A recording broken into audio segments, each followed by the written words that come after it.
Lepo pozdravljeni v novi oddaji Prebujeno srce Slovenije. Moja današnja gostja je Irena Roglič Kononenko, ki je psihologinja in prevajalka.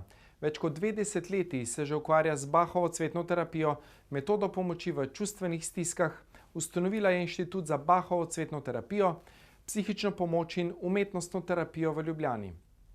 Ljudem pripravlja Bachove kapljice in izobražuje Bachove cvetne pomočnike na celoletnih seminarjih. Prevaja in piše knjige o Bachovi cvetni terapiji, vodi cvetne delavnice in pleše v krogu za Bachove cvetove.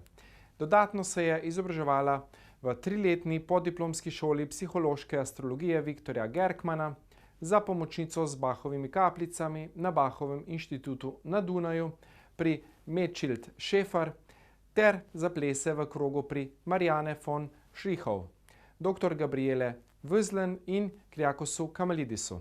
Skupaj z možem Igorjem sta pripravila komplet 39 Bachovih esenc po originalni recepturi dr. Edvarda Bacha. Njena knjiga Bachove kapljice Mir v duši je plod 20-letnega ukvarjanja z Bachovo cvetno pomočjo in izobraževanja Bachovih cvetnih pomočnikov na celoletnih seminarjih. Hvaležen sem, da se je odzvala mojemu povabilu gospa Irena Roglič Kononenko.